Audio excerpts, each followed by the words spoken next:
just had a fight with my woman over something trivial told her. We rarely have confrontation, and if the shit I said really was bold, real talk, I think she get it from my mama. Her bitterness passed down from old. Tit for tat when I'm calling out her trauma. She too defensive to listen, I'll call so. Looking at, I got problems. You got the type of advice that I need. I couldn't get through on the legends. Between working or being so clingy, plus the time zone difference don't make it more easy. So I figured I'd call in early, turn my life down, mercy, I got through. You tuned in, force to relax the show, force to relax the show. So just lay back your mind, something new. Everybody tuning in, so cause he is the voice of reason, yeah.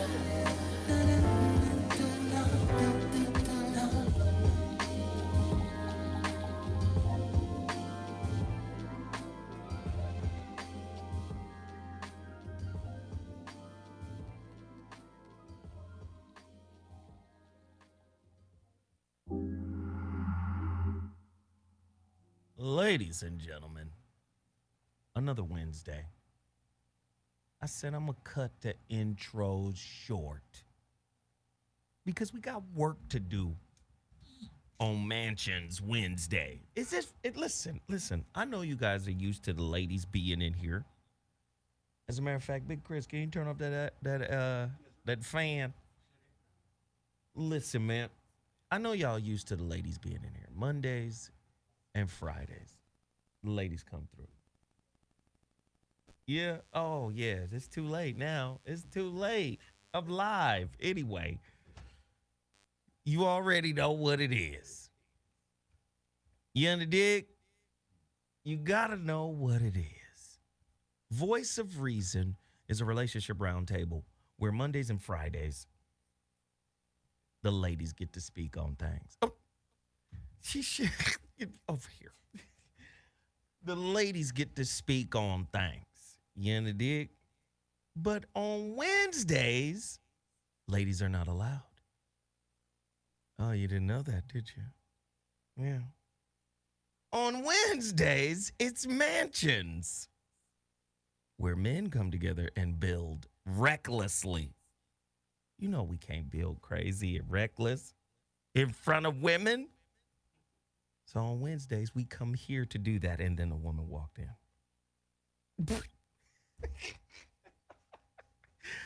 Oh, gosh. Yo, this is Dash Talk X, man, the premier talk channel on Dash Radio.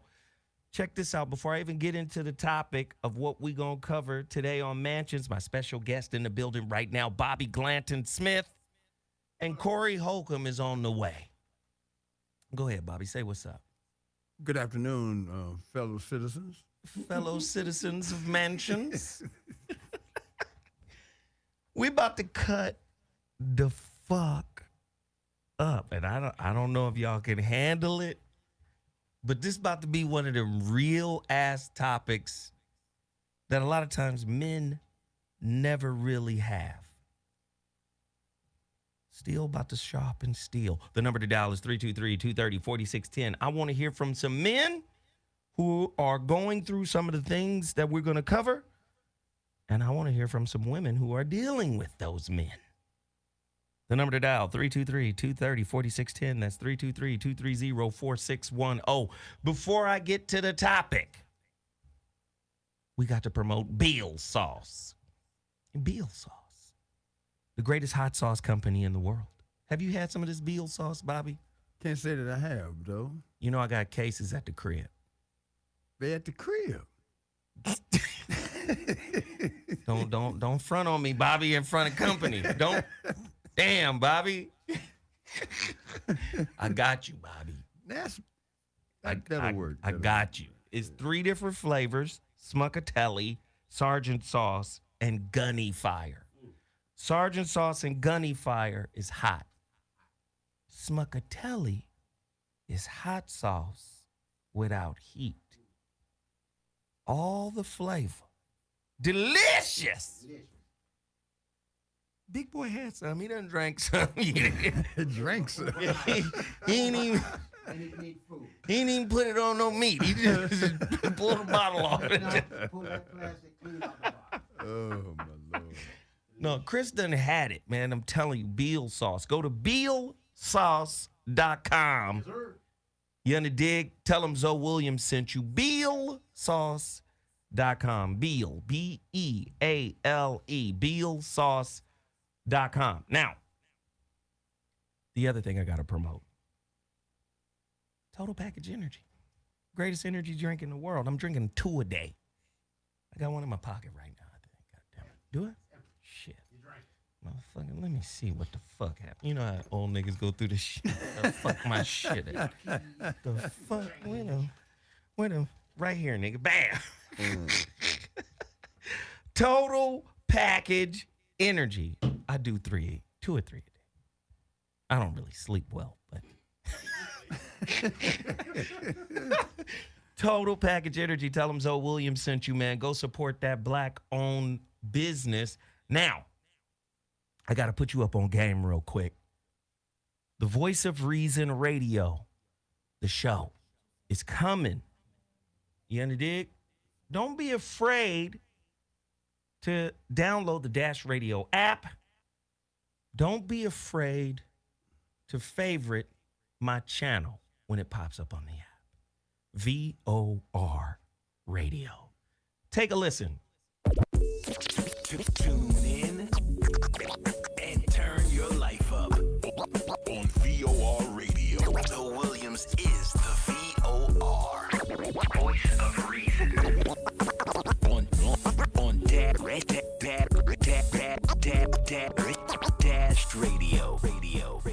They not ready. Yeah. I'm about to change the game. We're going to bring Bobby's show. Bobby, what's your show going to be called? It's going to have some Uncle Bobby in it. It better not be no nepotism in your title.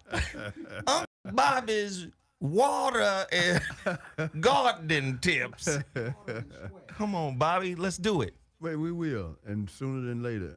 One quick acknowledgement. Saturday, here in Los Angeles, we celebrated the life of Dr. Earl Grant.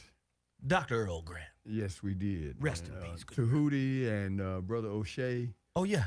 paid tribute and homage to an amazing man. He was 89 years old when he transitioned, and before he left this planet, he left indelible footprints. And for those that may not know who Dr. Earl Grant was and continues to be in terms of his spiritual legacy, he was a confidant, right-hand man to Malcolm X. Oh, wow. Here we He go. sat next to Malcolm for years.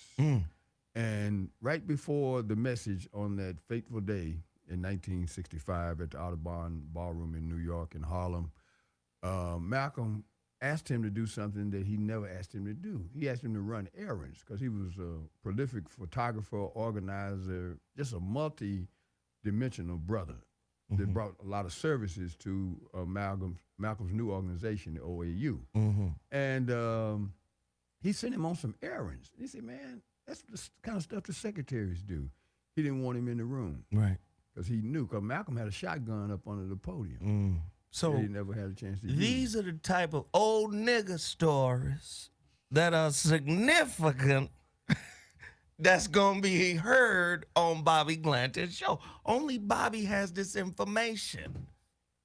One more quick thing about it. Oh, shit. Here we go. Come on. And this is the takeaway. This brother Tahuti, when Dr. Grant moved back to Los Angeles in the 80s, that's when I first met him.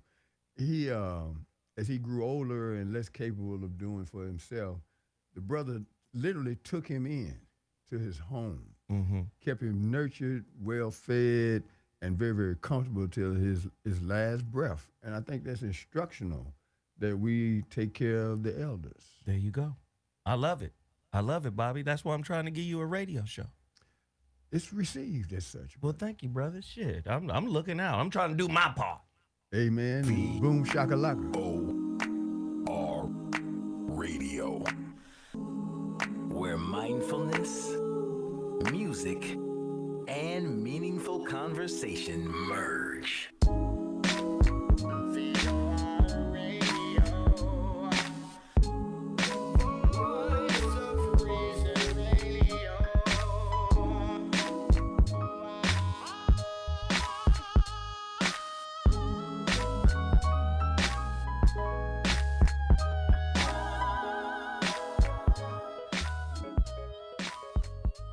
This shit gonna be fire. Voice of Reason Radio, Bobby. I don't know if they ready.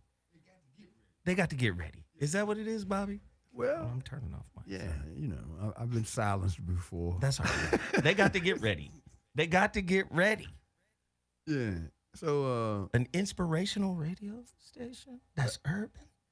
cutting edge. Wow. Cutting edge. I don't know. Has it ever been done before, Bobby? No, but the time has come. It's time. So, Bobby, let me just say this. I know you got something to promote. What you got? Kagan? Well, I do the Kangen water for one simple reason. For 10 years, it has affected the kind of change in my overall well-being, kept me from having to use medication, and allowed me to pay some bills. How about it? So change your water, change your life. You only brought yourself some water today? Everywhere I go, man. That's fucked up, Bobby. Especially when it's 90 degrees, brother, you know. Yeah. And for those that want to keep some lead in their pencil, you know, you got to keep things moving, brother. So you gonna show up because we got company? No, what company? Lead in their pencil. Here we go. What company? You're now locked into Zoe Williams, How you doing, sister? VOR Radio. On Dash Radio. You under dig, the dig, the dig, the dig, the dig. Bobby in here talking about lead in your pencil. Stop it. I mean, if you're honest about it, man, what are you most concerned about as you age? And Lead in your pencil. you goddamn right. God damn it. You don't want your gun to jam, huh? Bobby cutting up. It's cool. I know Bobby. I know him. It's cool, dog. If you didn't ask me, I wouldn't have said anything. Okay, we done, Bobby. Lead in your pencil. Yeah. All right, let's get today's topic popping. And I like it when it's me and Bobby early so we can set the tone. If you're just tuning in to the Voice of Reason, Mansions, Bobby and I are about to crack open this conversation right now. Bobby, today's topic, the black male glass ego, the fragile ego of the black man. Now, you already know what kind of world we live in. Me Too. You can't be real in the Me Too world. Ain't no He Too in the Me Too. Ain't even no We Too. It's just Me Too and you niggas over there. Now, we live in this society, man, where masculinity has been villainized. And none more than black masculinity. Now, today's topic, the glass ego. Why are some males' egos so fragile? Now, they say the male ego is fragile off rip. But imagine being a black man in a society that subordinates you as a boy. They literally call niggas boys.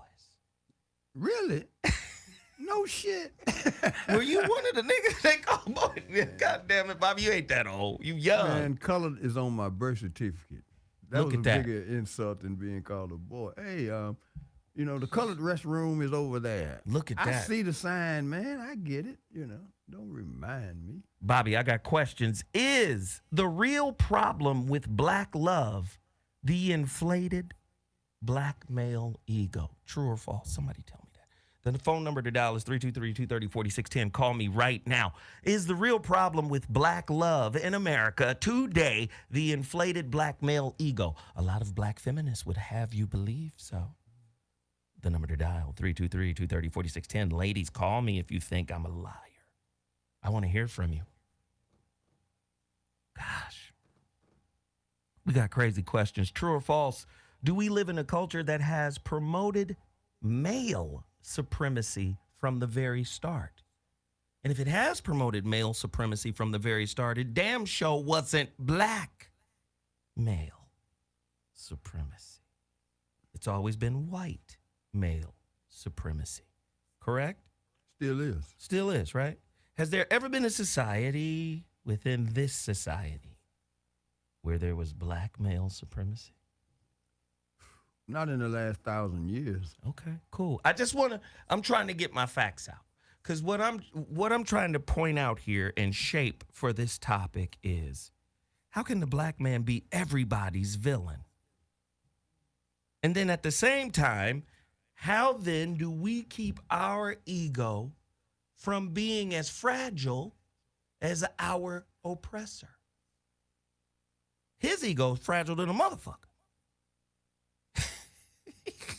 Well, he can afford to have a fragile ego. I'm just saying, if you listen to most black men talk about masculinity, our ideas are so Superman-like about what it means to be a man that we typically don't make room for emotions, for not being able to get some shit done, for not hitting the mark. I don't think there's nobody as hard on black men as black men are. I think we don't give ourselves room to be human. The number to dial, 323-230-4610. We want to know what you think. Do black men have a sense of entitlement? Now, you do know some black feminists believe that because we're male men, we're a part of the patriarchy. Are black men part of the goddamn patriarchy that runs the world? The opportunity is there. Is it, Bobby? Yes. You're going to have to lay this down, man. Right now? Yes, you're going to have to lay it down. Well, the opportunity is there simply because we're here. Now, the question is, the 24 hours in a day, 7 days in a week, 12 months in a year, and how that time is spent dictates your position in the pecking order. So right now we're in last place and have resided there for quite some time, but the possibility of changing that condition is always there. Mm-hmm. But it's not going to be predicated on wishing and waiting and hoping and that kind of thing. I got one for you, Bobby. Is toxic black masculinity a mutant hybrid of toxic white supremacy? I usually can, kind of break something down that you say to me in the form of a question, but I'm going to need a little help with that. No, you don't need no help, Bobby. Yeah, because toxic black masculinity yes is new to my vernacular. Talk about it, Bobby. And therefore, I haven't been able to process what that actually means yet. So I need a working definition of what is toxic black masculinity. I want to hear from the callers. Are we toxic? Are we really toxic? Let me tell you what's toxic. Eric Holder. Shooting and killing Nipsey Hussle. That's toxic masculinity.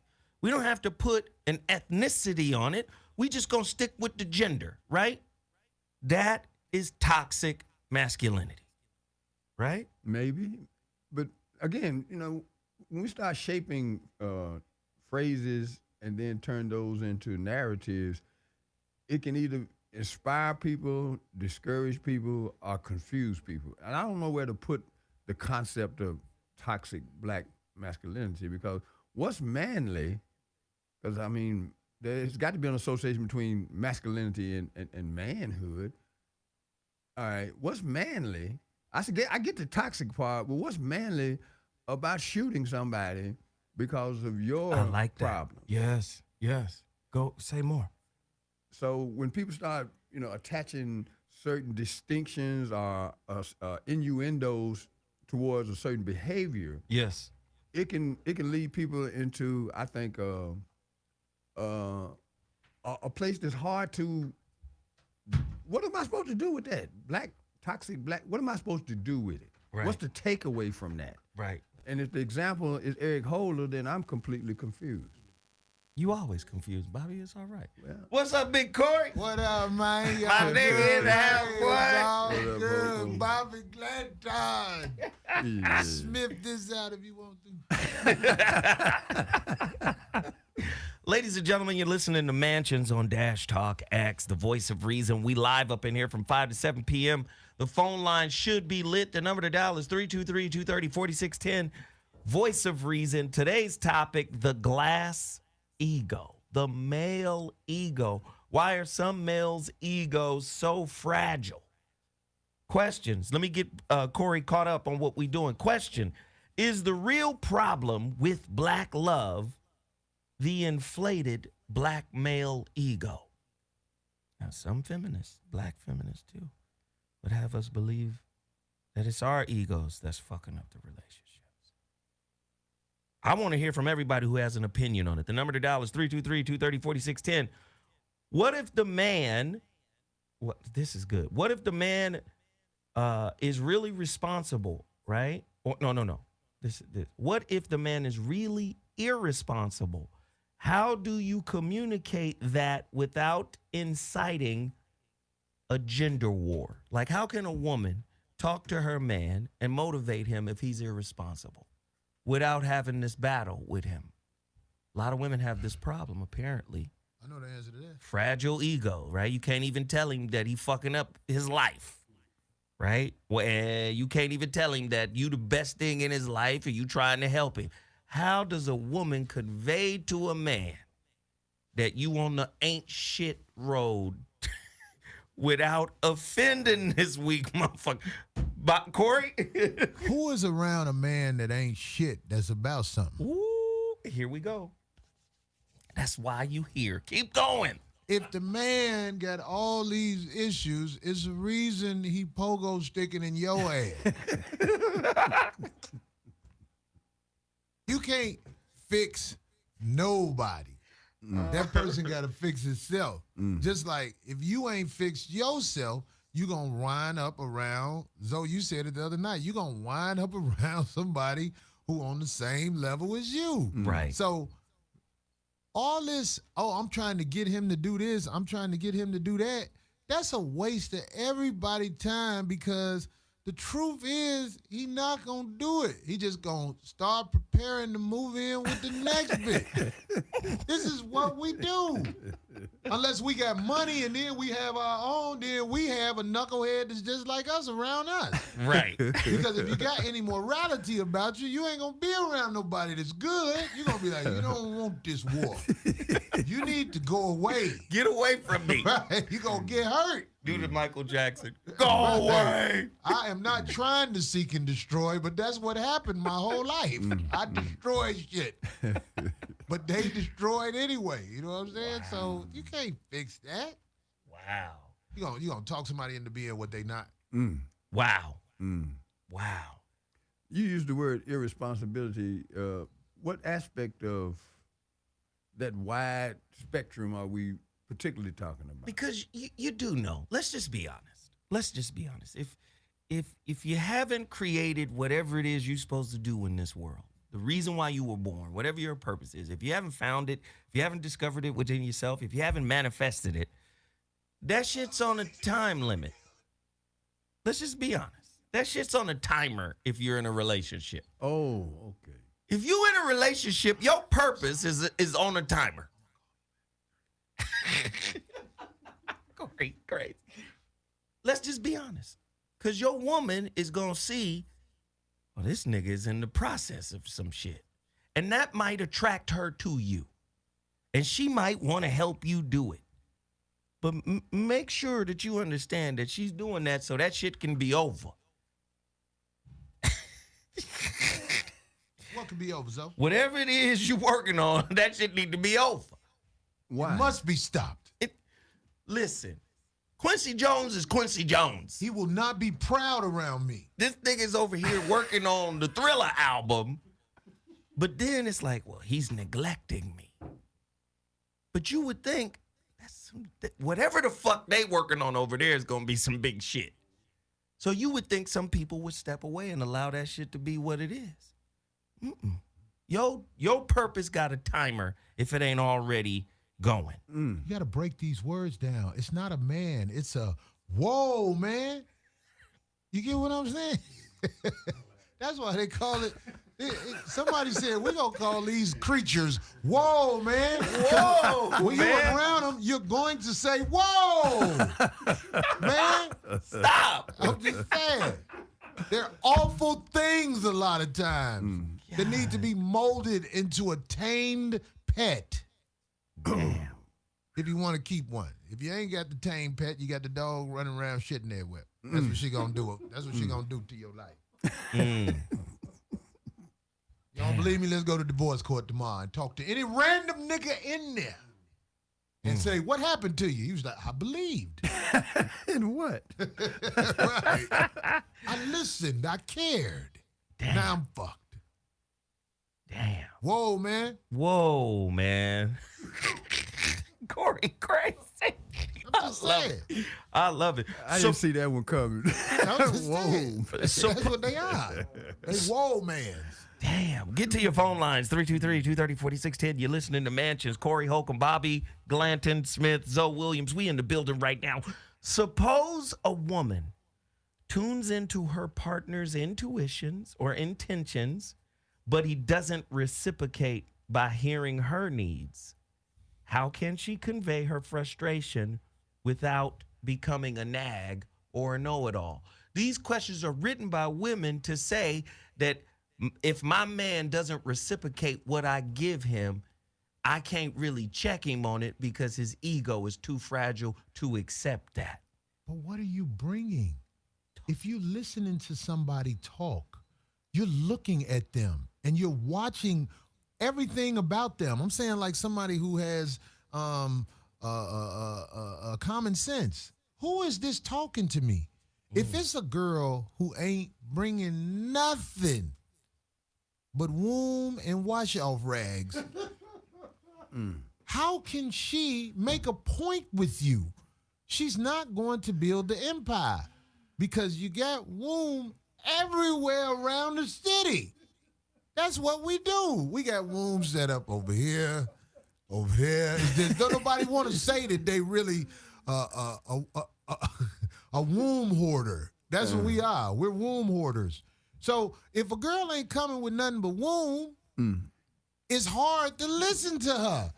But when you got a girl who actually come with works, who come with not only tools that help her, come with tools that help you, you can't help but stop what you're doing and see what that type of person talking about. You would be a fool not to. But if you're just a girl who's about to get in the car in the morning and go kiss everybody ass at the job that's Caucasian and come home and raise hell like a monster, ain't nobody listening to you. I don't see them Bobby? girls talk shit like they talk to us at the job.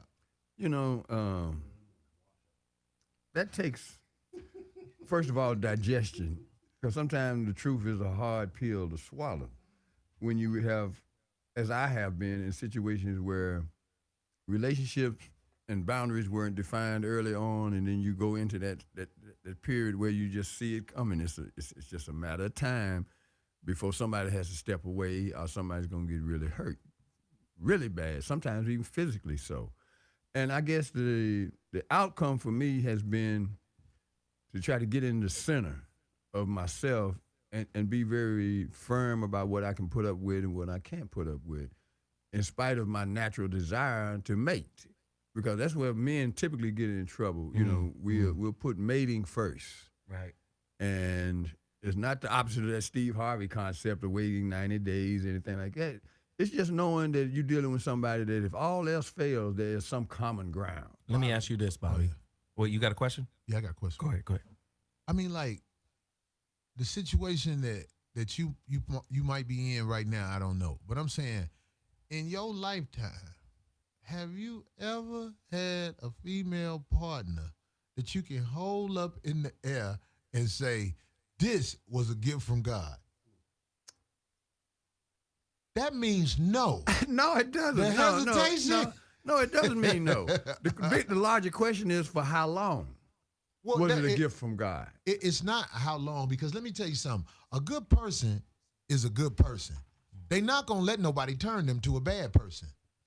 I'm saying we, a lot of times, mess around with people that ain't no good because we like to mate. I mean, like, Damn, it ain't nothing. It ain't that's nothing true. to be embarrassed That's about. true. We give in, especially when you start to be around a person a long time. You really want to have that person just mating with you. So you go along with stuff you would never go along with, but you want to keep what you think you got. You dumb. No, that's what I'm saying. Like, What you think you got, you really don't have it. That's why they ain't with you in the war. They with you certain little battles and stuff like that. She was at the battle of officer talking shit that day, but she's not in the battle full. of officer. Right. She ain't really with you all the way. I'm saying I challenge men.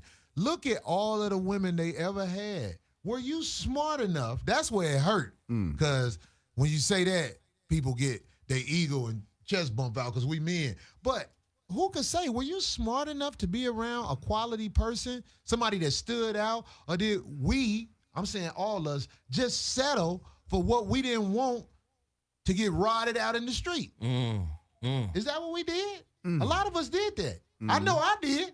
It's happened to me. It's happened to me too. It's happened to me. But I'm going to go back to my Go question. ahead, Bobby. Yeah, And go that ahead. is, for how long? Because sometimes when you meet somebody, first thing you see are the things that you're looking for in a person. Now, over time, either that becomes enhanced and gets, larger, or it begins to diminish.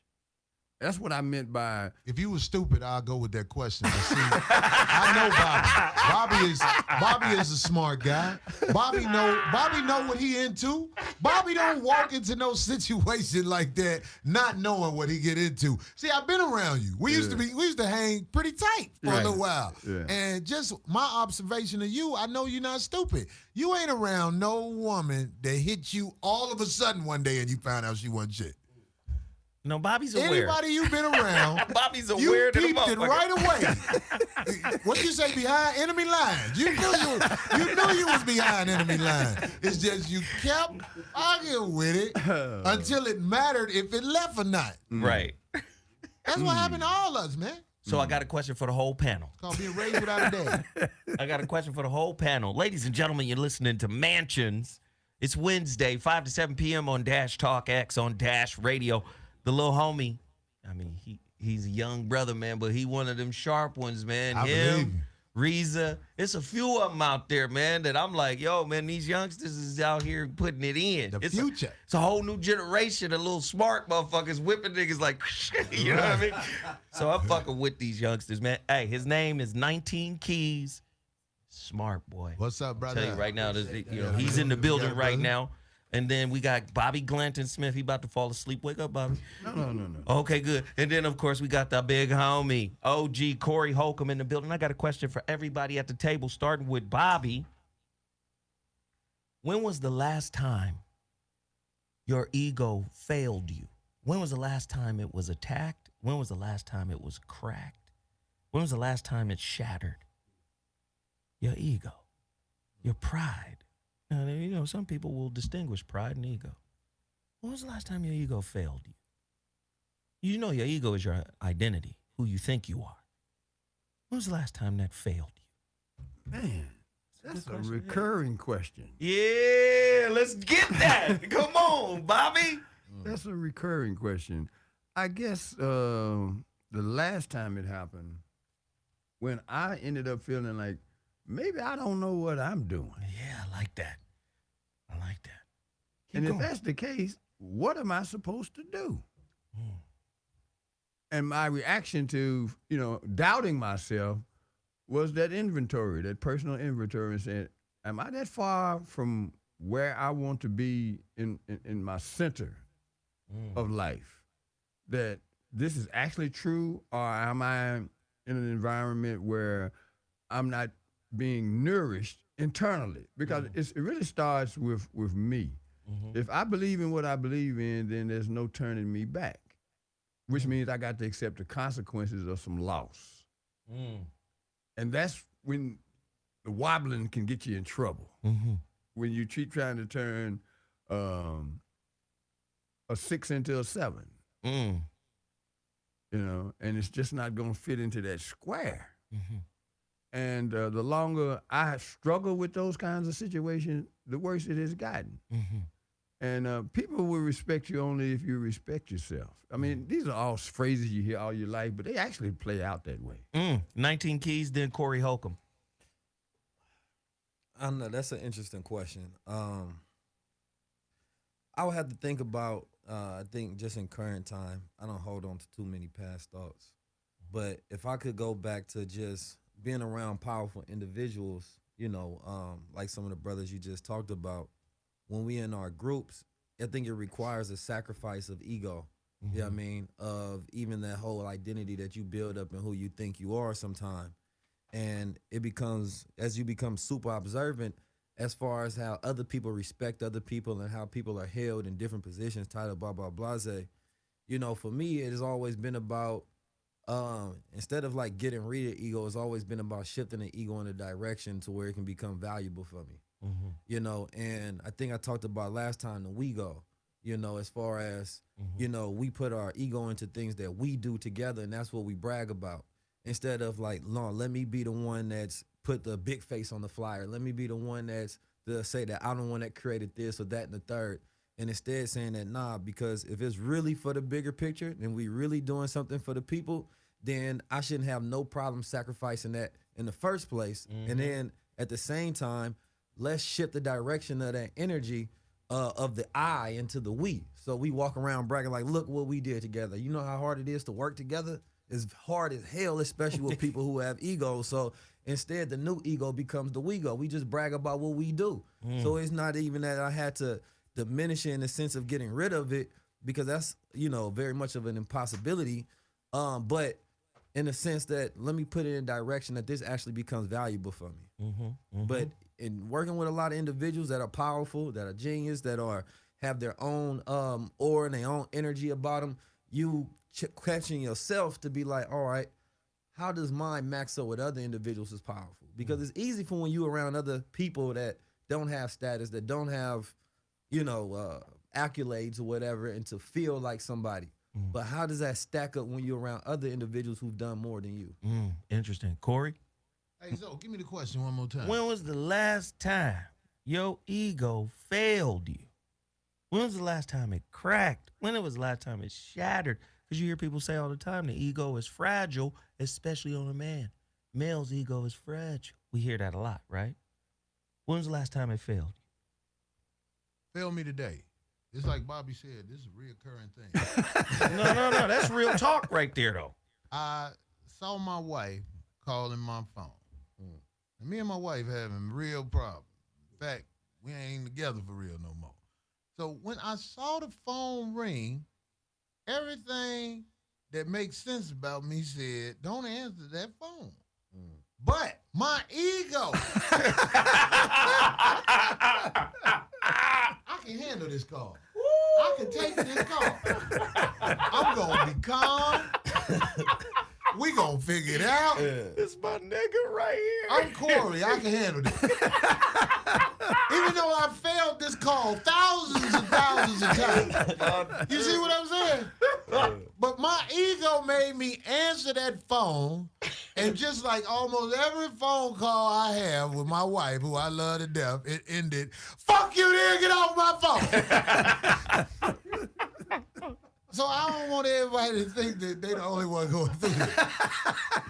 You're not going to win. You're not going to win the phone call. Oh, Lord. And everybody who really been through it, the fucked up and said I do, you know what I'm talking about. Right. Your ego make you think, I'm finna try to win this conversation. Not even win. I'm gonna try to communicate with somebody that ain't trying to communicate with me. They want me to do what they want me to do. Right. You know what I'm saying? And as you get older, you just have less tolerance for it, and then you wind up saying, shut the fuck up talking to me and don't call me no more. So my ego blew it today, and now I probably won't talk to her for at least another week and a half. That's a nice way of saying until she wants something. That's how cold this game is. Ego made me answer that phone. I hate I did it. Mansers. Hey, ego made me lose control. With Aries. Well, who? With Aries. Another woman. That was ego. That was ego. No, Joe, that wasn't no ego, man. Hey, man, I could have did it another way. No, What was not the situation? no. If you sit in front of Don't next go to through the somebody- whole situation. No, the simple I'll take the version, the short version. abridged version. You sit next to somebody got for me. 2 hours, swallowing your pride. Fuck your ego, your pride. Cause this is no. I mean, he didn't do anything wrong. Not one fucking thing for 2 hours. On a broadcast that goes all over the world. Shit. That's the abridged version. Okay, thank you, Bobby. Shit. Let Corey tell the rest. No, we good. We good. This is mansions right now. We building. Why'd you bring it up? Because Corey revealed the truth. And it's called disclosure reciprocity. If somebody discloses a truth around you that you fuck with, it tends to make you disclose a truth. Facts. That's called disclosure reciprocity. I got you. You see what I'm saying? And a lot of times, men aren't in circles like this enough to be able to feel safe enough to disclose and thus create this cycle of disclosure reciprocity. Okay. And that's what we need as a community. Because one thing I want to point out, the word ego means identity. It means self. In America, the black man's self is partly authored by white people. So it's hard for you to claim 100% man because man equals freedom, enterprise, onward and upward without constraints. Look up these terms in the law dictionary. Freedom, unconditionally free. Get to do what the fuck I want to do. Liberty, freedom within the constraints of the law. You understand? Men are enterprising. Man is enterprising. White man, once he been in power, he said, fuck it, we going to the moon. That's enterprising. That's freedom. Do you understand what I'm saying? When you look at black men, every sector of this society has tried to make you bend the knee in one way or another. Doesn't mean, as men, we haven't found ways to say, fuck all that. We're going to do what the fuck we want to do. But then we get the label dysfunctional because you're trying to do shit outside. You understand? That motherfucker is uncoachable. You know the word. That motherfucker, you can't tell that nigga shit. Yeah, he hard to deal with. Then it becomes toxic masculinity. He's aggressive. Do you understand? Now, Einstein could be a little asshole in class and be considered a genius. If we are a little asshole in class, we get detention or expulsion. Do you understand what I'm saying? So now I'm saying, if we're not the author of our ego, how can we claim manhood? Bobby? By really making up, not even making up, but establishing a criteria for being a man that you can consistently live by. Because that ego goes all over the place into pride, delusion, a whole lot of things from my vantage point. Most of the mistakes that I can honestly say that I made came from not being willing to admit that I ain't gonna always be right.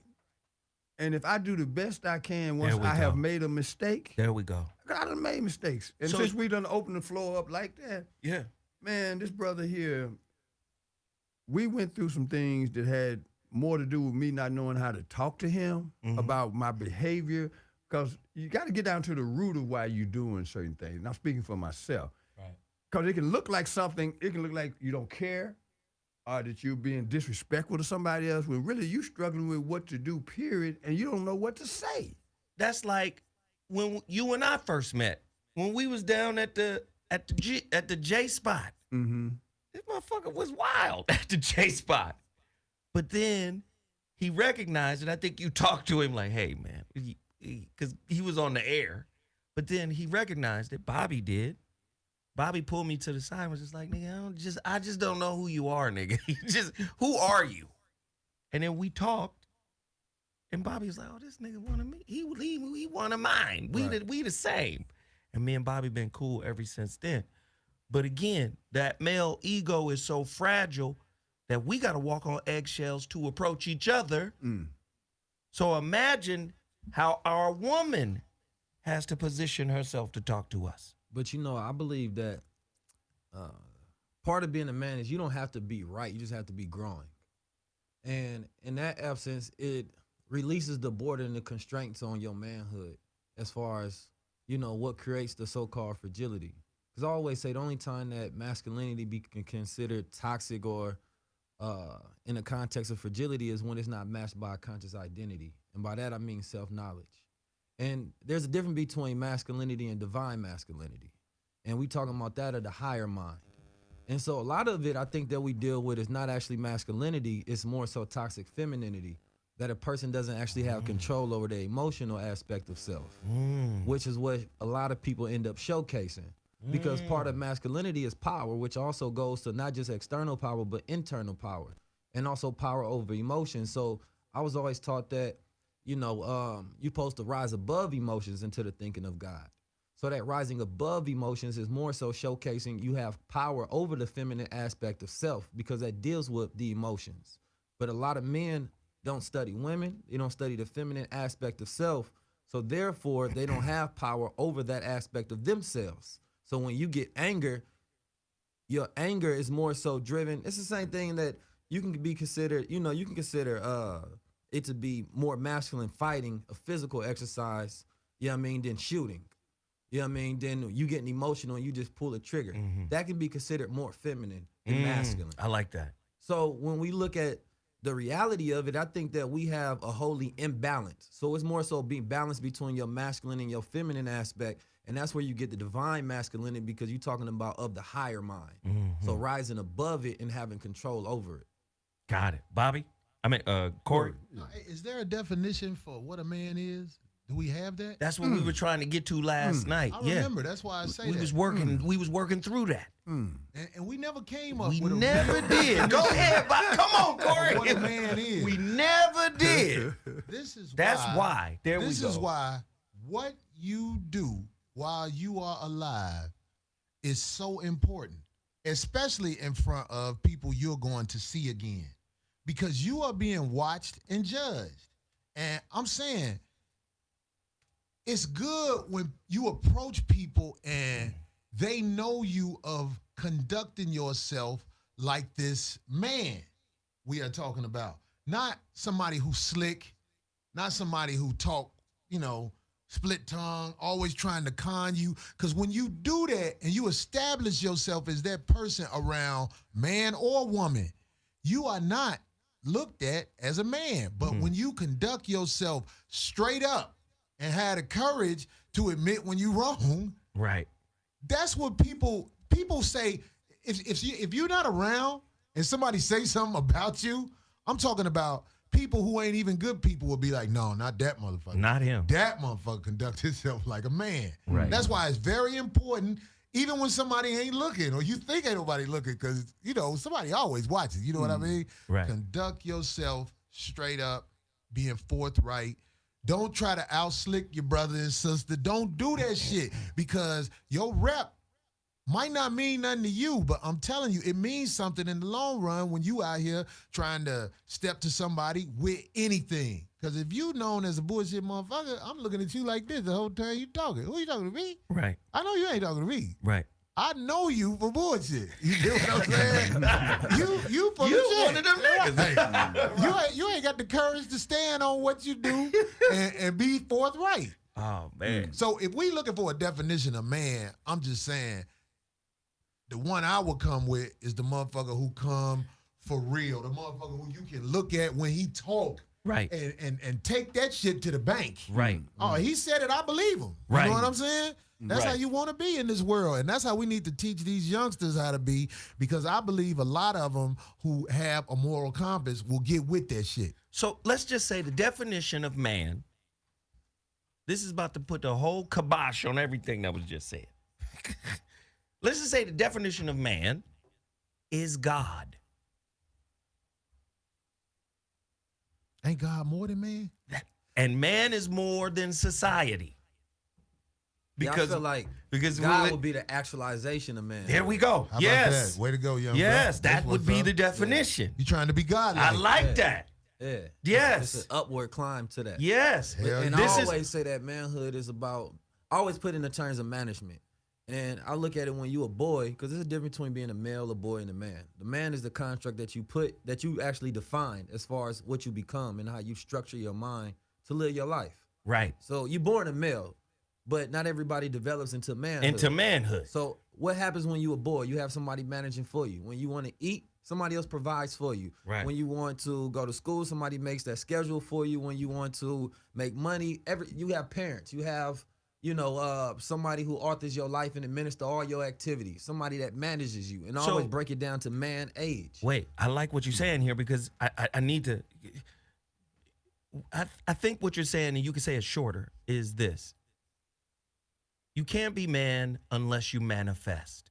You can't have the word manifest without man. Yeah, willpower is part of manhood, because that goes directly to saying that I have a thought and I can say that it be. Like your ability to be able to have a thought and to imprint that on reality, your willpower, that's part of manhood. Right. So the greater you are at managing yourself, the more you are of a man. That's why I was going to say there is no other definition for manhood other than divine masculinity.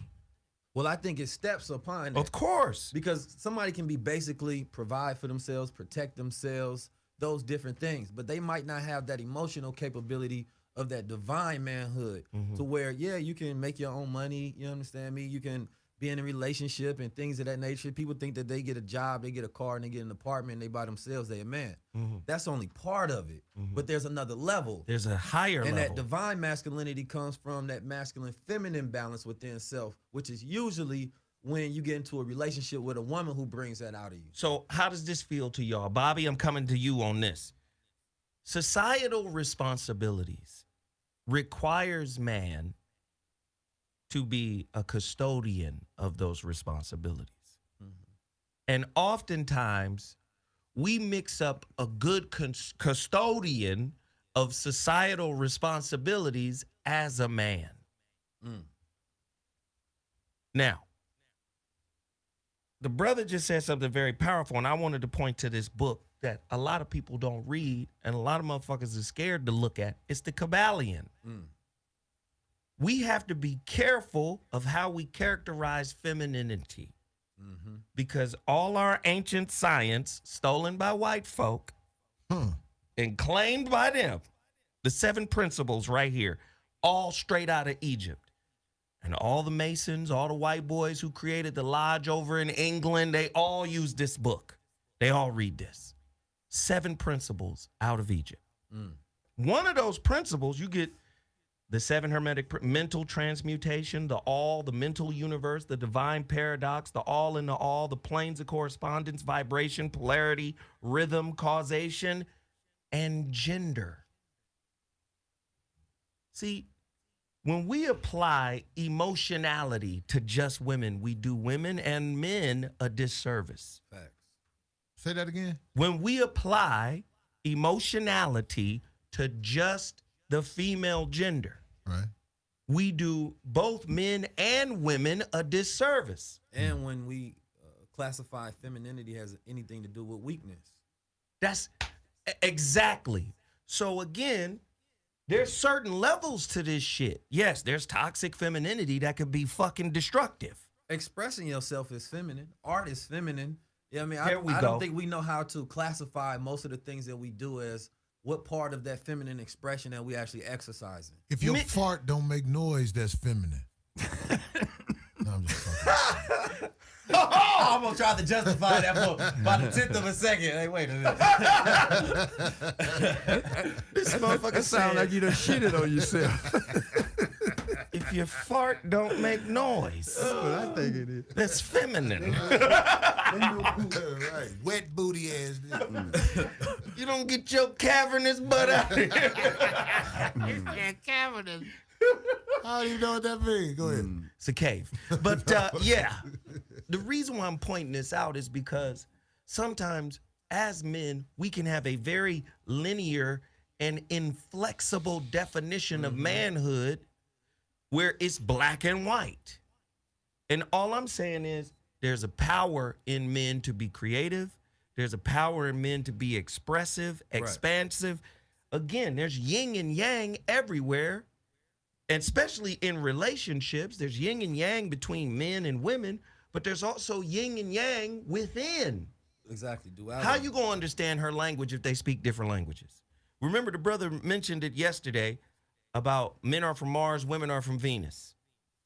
And that book was written by Dr. John Gray. He was on the show with us, Bobby. I remember. Again, you got to connect to your feminine side to even be able to understand the language of Venus. But is that sensitive? Because, you know, a lot of men are afraid to connect to that side because all of a sudden these niggas got on footsies. Anything could happen. Yeah, I mean, like some men are afraid to do certain things with other men, like hug your brother. Like you might be in a hotel room. Y'all couldn't afford to get 2 hotel rooms and there's one bed. Oh, I ain't sleeping in the bed with another dude. All that stuff comes from when you young-minded. But when you graduate and you have self-confidence, you know who you are. Right. It's certain things that don't bother you no more. You laugh at it. You be like, that ain't what I'm on. Right. You know what I'm saying? Well, see, I think that comes into being able to manage your own emotions. Like if something like that came up, that's where that logic comes in. Like, no, it overrides that emotion. And that's where okay, that was a feminine feeling that I just had, but let me override that with logic and reason and become more rational in this thought process. And Right, because I know who the fuck I am. Yeah. I ain't worried about Me it. and my younger brother's funny. We just having this conversation about like men wearing pink and dresses and things of that nature, and we was talking about the context that can an individual say that, well, you know, I'm a man, I can wear what I want, and I was explaining like there has to still be context in it, right?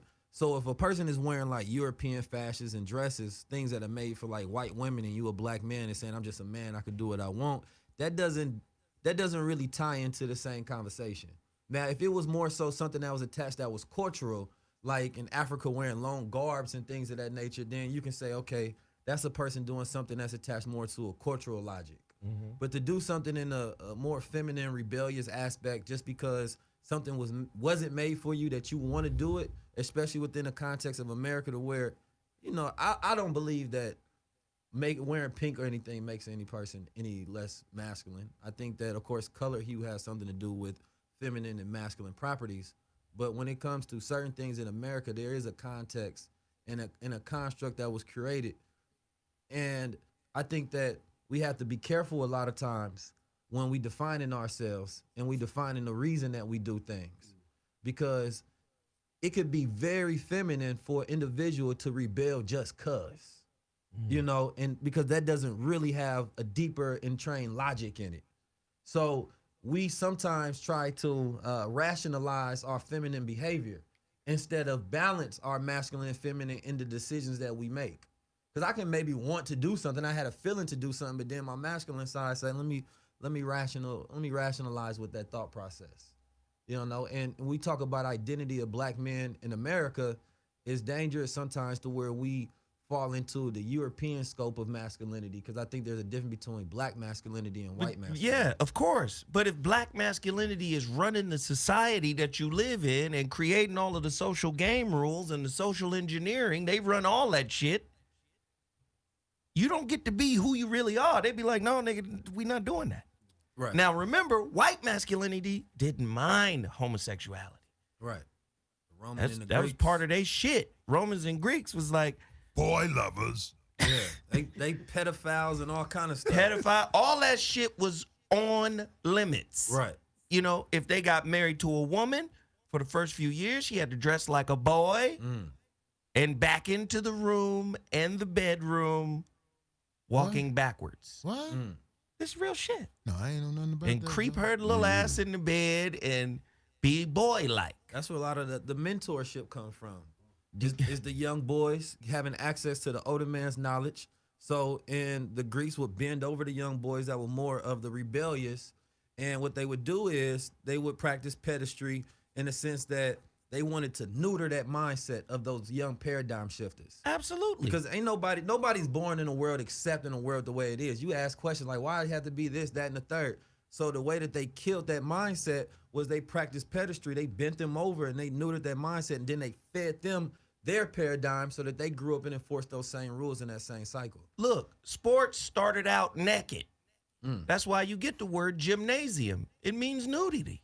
Does it? Gymnasium. The gym we go to. Gymnasium means nudity. Is that where the slaps on the ass come from? That all that. So back in the day, they used I never got it. I never understood. Put on them little shorts, Nick. they used to make the boys have sex with the men in Greek culture and stuff like that. Yeah. Yeah, man. That was, can that you was- that was the imagine- mentorship? Being like a boy who ain't never gonna be up with that shit, and you just know this is happening to you, and you gotta throw it back at them so it'll be over quickly. No, I can't imagine that. Fuck it, get it over with.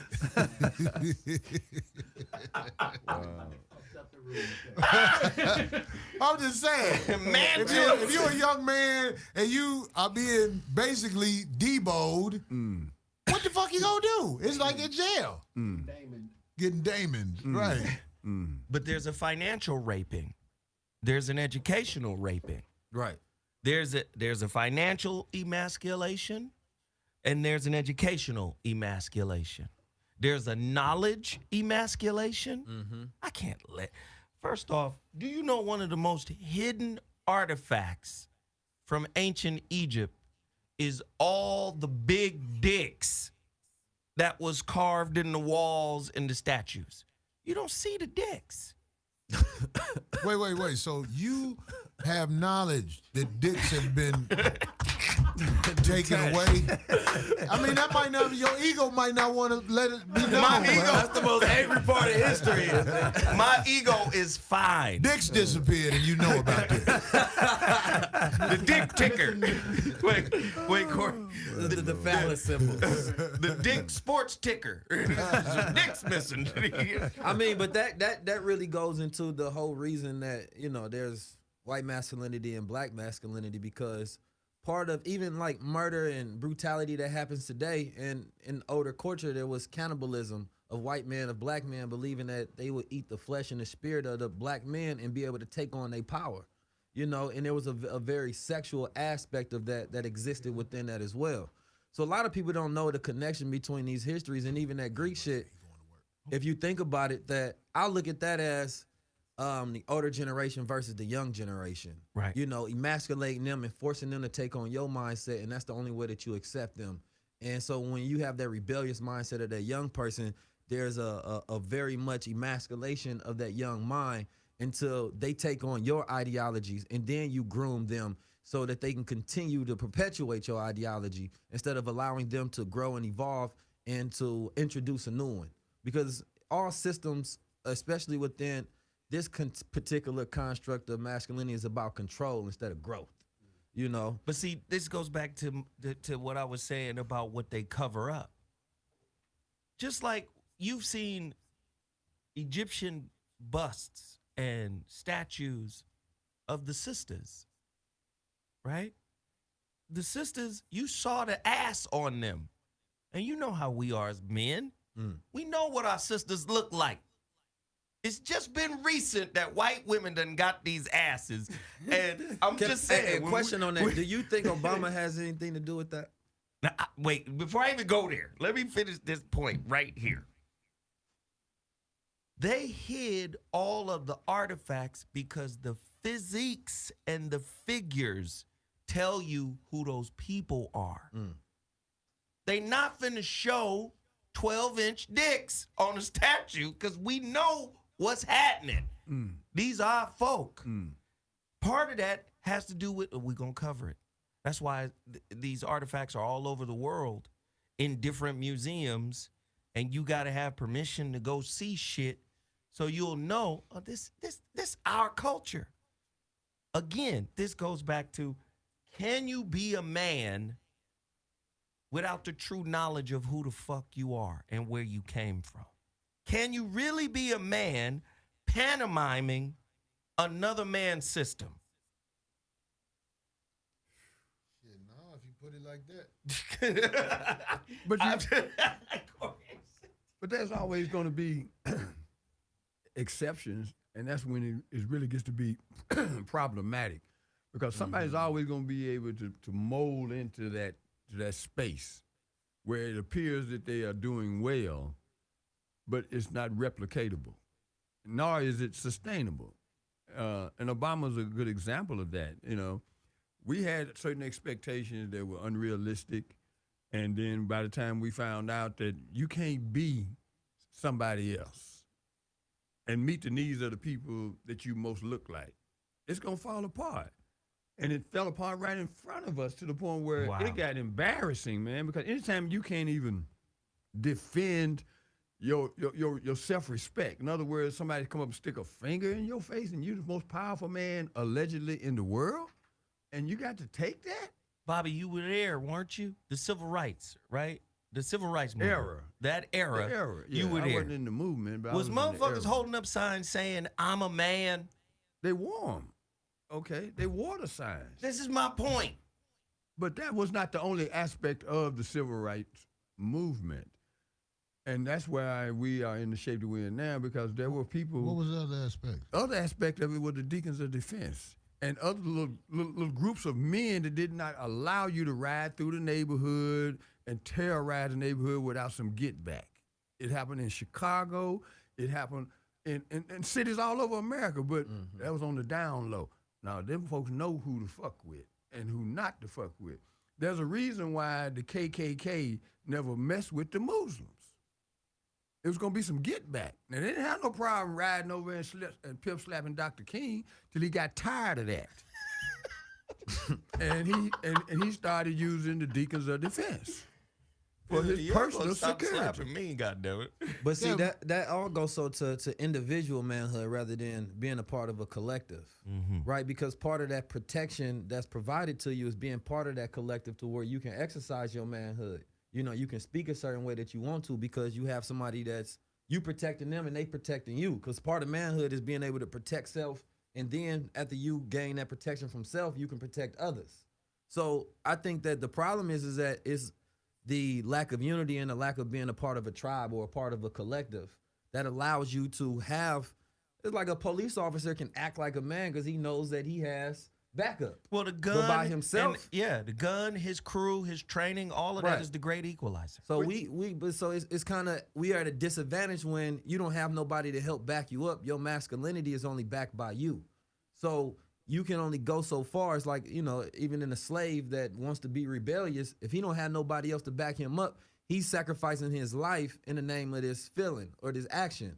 So you have to ask yourself: is it the more manly thing to go out there and sacrifice your life for this feeling or so-called ego, or is it more logical and rational for preservation? What about in the conscious community? What about in the religious community? That fragile black male ego. If we can't get power from society, we could get power from our community. Right. And when we get power from our community, most times we misuse it. True. We take advantage. True. Is that true? Yes, it is. Depends on who it is. Like, a lot of times it's what you know, and then at what point do you find out the truth? For example, before Ali, the mob controlled boxing. I mean, the Italian mob controlled boxing, and boxers, more importantly, including Sonny Liston. When Ali made that transformation from the original investors in Louisville, Kentucky, in his career, and the things that they was just taken from him. I mean, he had a lifetime contract that he wasn't supposed to be able to get out of. And by the time he began to come into his own consciousness and awareness, he gravitated to the only people that could break that contract and put him on a course where he had more to say about how his money was spent. Right. But that got buried in our history. We haven't been able to look at the models of success within our culture where we broke the chains of oppression. Right. Right. We don't know nothing about it. Corey? No, I would ask, like, Like what you said happened to Ali. I get it. I even can see you talking about when he got up under the Muslim brothers. Exactly. So, other than the Muslim brothers in America, where else can you go? It goes beyond that into like much smaller examples of that, because there's been some flaws in that. Because Herbert didn't do right by him. Okay, Herbert. Muhammad. Okay, that's That one was of the his guys manager. who was up under him, who was one of the Muslim brothers. That was the brother that managed things for his father, Elijah Muhammad, and it got out of control. But there were some other people out of that same group that became a part of his lasting relationships with people of color. You know, his own people managing his stuff and giving those people opportunity to flourish. Because remember, at that time, you had a better chance trying to get some honesty and communication with your own versus Caucasian folks. But it is my opinion now. I don't care who you are. Everybody out to get you. It ain't no more, oh, we black, we gotta look out for each other. My experience on this planet, the black was to get you quicker than the white was not. Because you trust them and you believe in them. Wow. well, and that's where the rubber does meet the road, because people have to, over a period of time, gain your trust and earn your trust. And when along the way, you tell, I ain't trying to cut you off, but when you tell people that, which is what I do, because I get people who walk up to me and say something like, oh, why you got this Mexican person working here and all like that? Why you ain't got nobody black? My response always offends these people who bold enough to say that to me. And I tell them, I was like, it don't matter if you black or whatever. I don't trust you. I don't know you. Mm-hmm. Now, if you're willing to earn my respect, I'm more than happy to do business and associate with my own. It feel better to work with your own, to be quite honest. I'm bold enough to say that. But in this world, especially since I moved out here to LA, niggas ain't shit. So let me hit y'all all with this. In order for your woman to respect you, society has to respect you.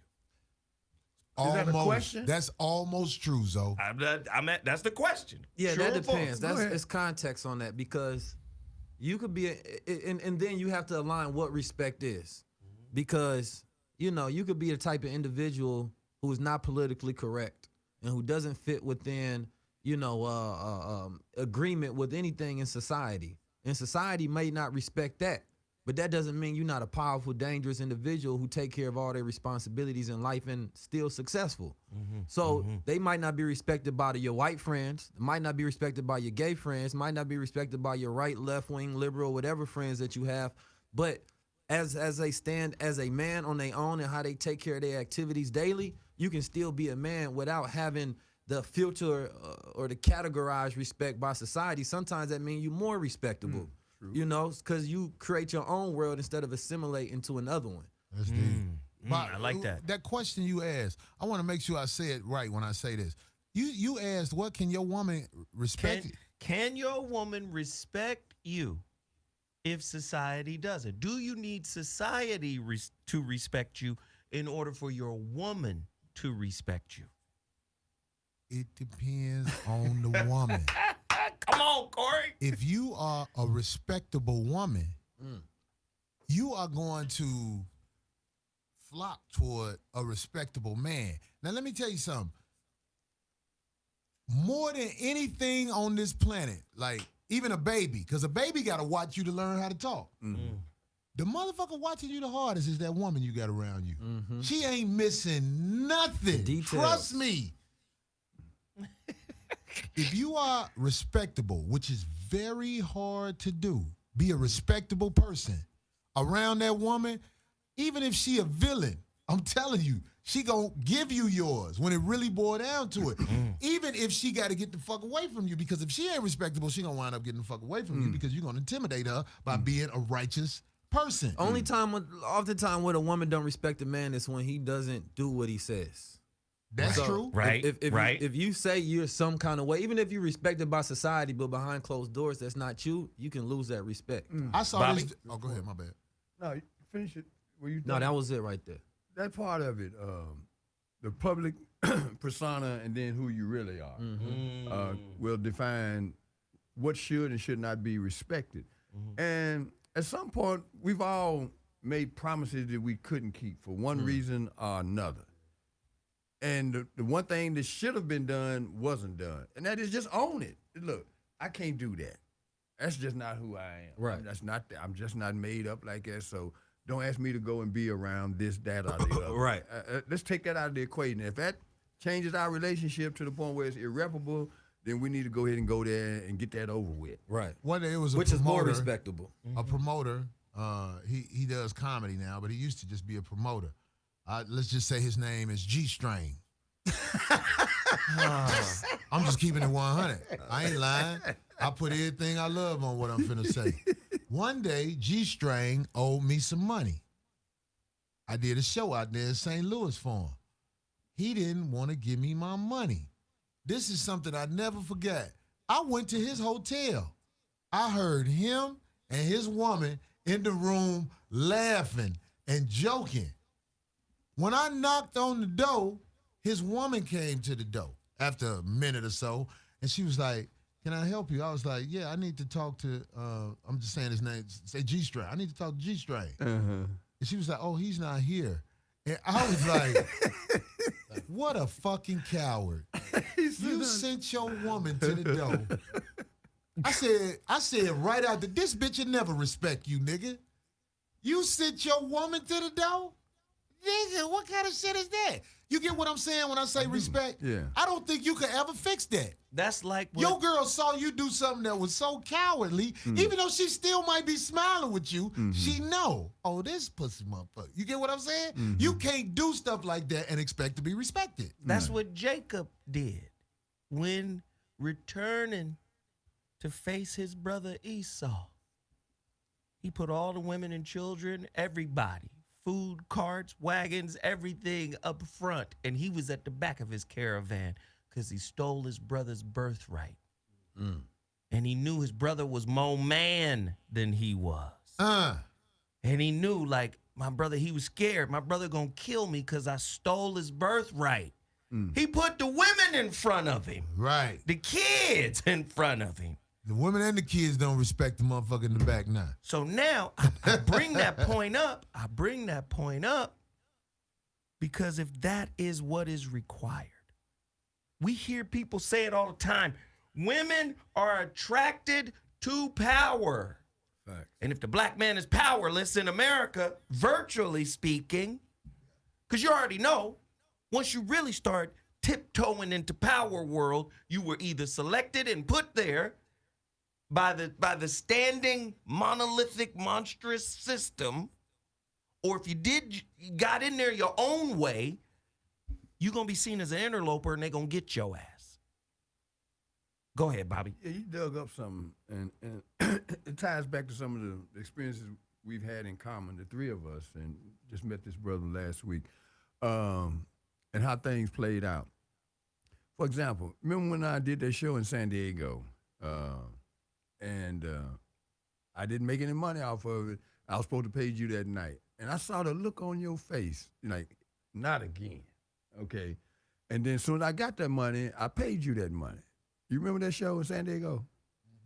The point I'm You don't forget the show. No, I want him to be able to understand I this. do remember that shit, Nick. That the guy that didn't You know I do got right love for you, right? for that reason, because I I'm went just letting through you that. know I ain't gonna co-sign nothing that didn't happen. Right. Okay. Right. As long right. as we know. Right. As long as we know. Because that did happen. I owed you the money that I did not have.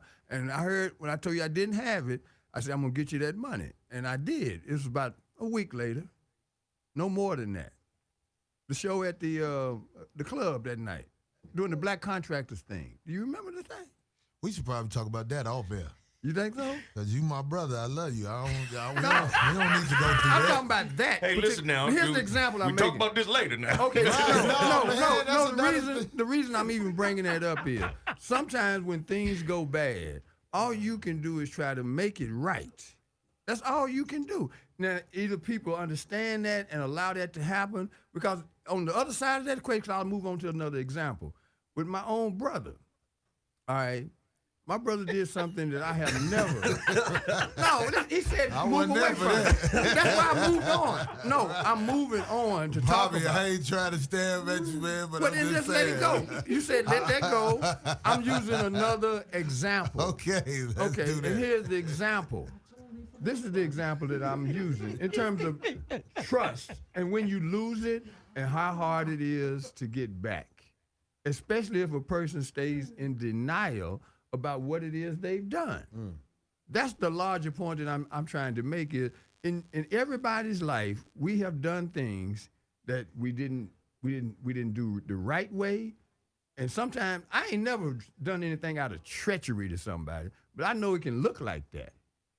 But in my brother's case, that has messed my life up because I allowed that to be something I thought I could control. I can't change him no more than I can change anybody in this room or anybody that I know. But the mistake that I made was allowing that to somehow, just kind of just skew my view of the possibilities of becoming a better person. And it took me a long time, I mean years, to not let that continue to spoil my spirit. And the story that I want to tell right now, it might take 20 years to get over something. I was about to say, it can't take 20 years to tell the story. That's the moral of the story, that it may take time Right. to heal a wound. Right. It depends as well. Do you want to be a good man? Not every man wants to be classified. Some people are comfortable with their level of good that they consider. And a lot of times it's like people come from different backgrounds, from the streets, come from a bunch of different things, and they're happy with their level of improvement.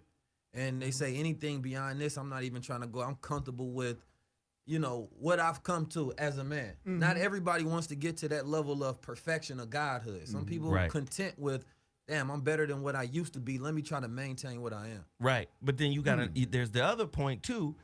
There's a lot of people don't even know that that's the destination. Right. Godhood. You got to remember, you're a reflection of your household, and you're a reflection of your neighborhood, and you're a reflection of your nation. What do you mean by that? Now watch this. If you in a society that is treacherous, how can you be integrous? Right? How can you have integrity? Right. How can you have morality if you're in an immoral society? Every aspect of our society is touched by immorality. Every aspect of our society lacks ethics. Are we going to argue law? Are we going to argue the judicial system? Are we going to argue the educational system? What system are we going to argue the religious institutions? What are we going to argue that hasn't been touched by immorality? That one could argue that isn't controlled by immorality. Well, often people are concerned with whether they right or wrong instead of whether they good or bad. Look at that. And that's a difference. Right or wrong can be more so talking about your direction towards acceptable or what's acceptable under authority. Like law. Law can be wrong, but you can be right by complying with it. How about it? So there's a difference when you talk about, am I making this decision? Am I being right or am I being good? Right. Because we can always justify immoral behavior by saying that, well, in the context of reality, I still made the right decision. And I'm setting that whole point up to say this society rewards immorality. Facts. And thus, that is a good man to a lot of women. An immoral man who will do whatever the fuck to make sure everybody's safe. Go ahead, Corey. He may get away with all that Come shit. on, Corey. But I'm telling you, when women or whoever sees what's right, they know it. They say, that's what the fuck was supposed to happen. They all the bullshit aside, all the shit been said. Nigga, that's how it really supposed to go right there. We recognize right when it's in our face. And I'm telling you, man, it lifts up people who have a moral conscience. Now, motherfuckers who don't give a fuck about right, they don't give a fuck what come their way. Right. They just trying to get ahead. Right. They human haters. Yes. They want to get the fuck in front of everybody. Damn. And that's a form of major insecurity. So I'm just saying, it's like, Man, Insecure real society. bad boys move in silence. Mm-hmm. I'm saying this to say, it's motherfuckers that been out there on the street, act like they don't know what the fuck happened, laying on the ground with holes in them. You know what them niggas wanted. You know what the fuck you did. That's what I'm saying to a lot of motherfuckers. Everybody play dumb. In society, we got to stop playing dumb, but not just say it. How can we teach the people that playing dumb is really fucking up everything out here? They're doing the Donald Trump. Come on. Act like you don't know what the fuck it is. You know what the fuck it is. Come on, now. And that goes to your moral compass and your own, what's they call, self-accusing spirit or your consciousness. But not everybody's like, they spirit don't really tell them what's right or wrong in every situation. Like a lot of times we set ourselves up to justify all our behavior instead of saying that, no, how could I did that one better? Then how can I treat her better? How can I treat him better? And I always say that when you doing, you know, my definition, you think about God, you think about the devil's when you devalue a person, you being a devil towards them. When you adding value to someone, then you being a God towards them. So I remember when my cousin was selling something, it was like some little chakra beads or something, and I asked him, can I get a discount? I felt like I was devaluing him in that moment. Yeah. So I caught myself like, that's some deceptive devil shit because I'm using our relationship to be able to, you know, discount. So instead I say, you know what, I'm going to throw you an extra $5 on top of the price so I can be a guide to him so I can add value. Right. And I think if we look at the context of every situation in life, am I adding value to the people or am I devaluing these people? You know what I mean? Because that what you did right there was practice on being what you supposed to be. Yeah. Right. Because in fact, it was such a beautiful lesson because you caught yourself. Yeah. And you had the strength to be like, matter of fact, let me put this on it on top of that, just on GP. Right. You know what I'm saying? And that goes with that's being powerful shit. A public That's figure big. as well. When you're a public figure and you teaching people all these lessons, you have to filter yourself like through hypocrisy. You know what I mean? Like, how can I teach other people this, but I don't catch myself in those moments? So which is why I feel like Obama this. was the worst thing to happen to black people since we fucking been in the United States of America. So watch this. Back to what the youngster just said. That was so, man. Sometimes the hypocrisy in your life is your significant other. How about that? Write that down. Put that out there. Sometimes they're there to show you, nigga, I'm finna reflect to you who the fuck you really are, which is in opposition of who you project yourself to be. Sometimes the hypocrite in your life is your significant other. And they're only there to remind you, nigga, I don't give a fuck how manicured this mask is you wear. I don't give a fuck how neat it is. I don't give a fuck if Michelangelo painted this bitch. You still you behind that motherfucker, which is why I'm here. Which is why men fuck with women that they know this motherfucker ain't gonna feed or nurture nothing. This just good pussy in the moment. And vice versa. And vice versa now. But what about the ones that mess with women that know gonna make them a better man? That's gonna point out every single one of their flaws and don't allow them to accept who they are for where they are. Oh, she's a problem. She's a troublemaker. Because oftentimes, But in reality, that she's might your not last guru. with her, and that might break up. But through the insider reflection, you go gain wisdom and become a better man. And sometimes you meet people at different times that just allow you to grow. And they're not really destined to be with that person, but a lot of people become better after they go through a relationship where they damage and they treat somebody that they know is good bad. And you learn so much. And by the time you become a good man, it's too late. You got to move on to the next one because a good person only gonna allow you to treat them bad for so long. I got a remedy for Well, that. they wasn't supposed to be with you anyway. They were just there to get you to the next situation. It was a teacher. If you have reached age 30 and you ain't on top of your shit, you really don't deserve to be up under no woman. You are stopping her and your progress. When you 30 years old and you can't hold your own, you need to get out there and focus on your shit. I mean, they got shit like college that get you set up where you get placed. And I think that's good for a lot of people.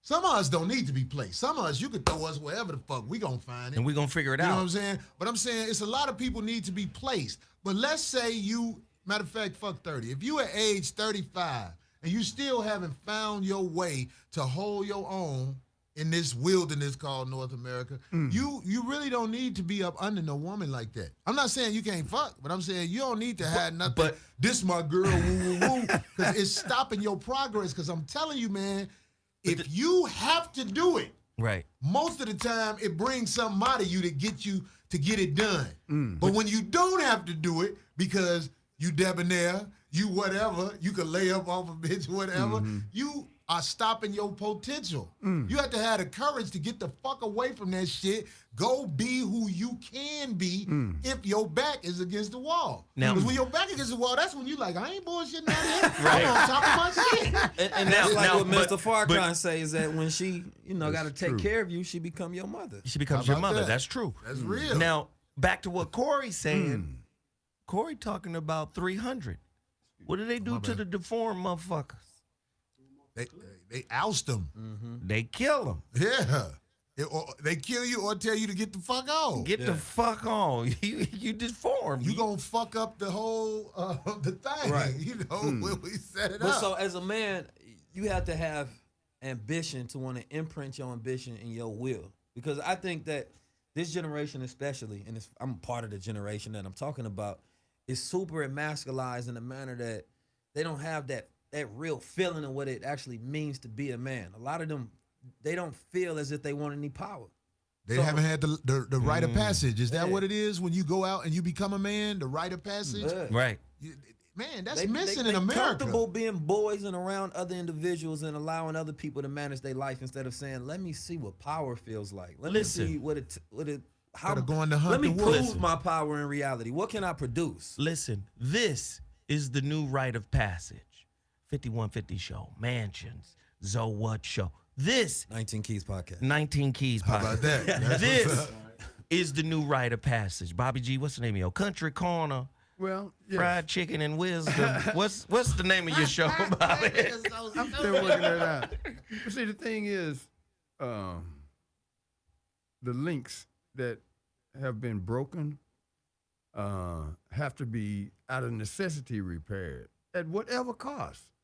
And that's why I'm encouraged by this particular gathering, because it's different points of view, Yes. common experiences, mistakes made, whatever. But here's where we are right now on this day, 2019. What can be done has to be done. I mean, it's no exception to that. Now we getting into man shit. It has to be done. You gotta find Whatever a way. it takes. Whatever it takes. Can I ask you a question? Is that where the name mansion come from? Mansion? Like, is there any man, play on that? men Okay. building. Okay. We building palatial mental estates, mansions. Yeah. Okay. But Bobby is touching on something that's huge. Well, from my generation perspective, quickly, everything that people are frustrated about in subsequent generations, we got to own it. We have to own that we didn't do this, that, and the third, whatever people define that to be. We didn't get it done. Now, does that mean that there's nothing we can do? No, it doesn't mean that No, there's I'm nothing we saying can do. that rhetorically. Right. Because you goddamn right, there's something. We just ain't figured out what it is that we can consistently give to the generation behind us that would be beneficial. Sometimes it's just telling you what not to do. How about that? This is why I say Steve Harvey is successful. Cheesy nigga. Got quiet. You know what I'm saying? A lot of people get mad at me. They be like, why would you talk about Steve Harvey and the This why he the relationship books worst. and all this shit? Let me just get this out and I'll throw it back to you. All right. They say, oh, he got divorced 3-4 times. Well, who better to learn what not to do in relationship than from him? But did he ever own up to the fact that he was responsible? He ain't never for owned that? nothing. Even when he was at Trump's take a picture while you come out the elevator spot, he act like he ain't know. They just told me to come up get your hoe ass. You know why you there, nigga. Exactly, yeah. Who the fuck you talking to? You man, motherfuckers You gotta like own that. that. Yeah, you They got would to own that. a man That like that has would to destroy be- a village. Yeah. Like, we have to force that where we don't allow you to make those kind of excuses in public. No. And that's part of being a anyway, man where yeah. you can't fall back on your ignorance. Right. Because we know you really know. And if you didn't know, then that's part of your preparation of manhood, to put yourself in situations to make sure you're making the best decisions. So let's unpack a few things here. You talked about ambition. And remember, the Kabbalion is right the fuck here. One of the principles in the Kabbalion is polarity. What does that mean, Zoe? There are opposite sides to everything. So we have to remember, this is why I say don't think in black and white, think in stereo. Surround sound. In other words, with context. Fill in the blanks, nigga. We got a black and white thinking culture. So we lack polarity. We choose a side. We don't choose the middle. The Buddhists taught you, go the middle path. The middle path has access to both sides of the yin and the yang. Yeah, that's trinary thinking. Do you get what I'm saying? So when you say we got to be ambitious, I say no. Ambition has another side. It could be toxic ambition. Absolutely. Me sitting with Steve Rifkin, with Jodeci and Coolio and Razkaz in the 90s. I'm trying to get Razkaz a record deal.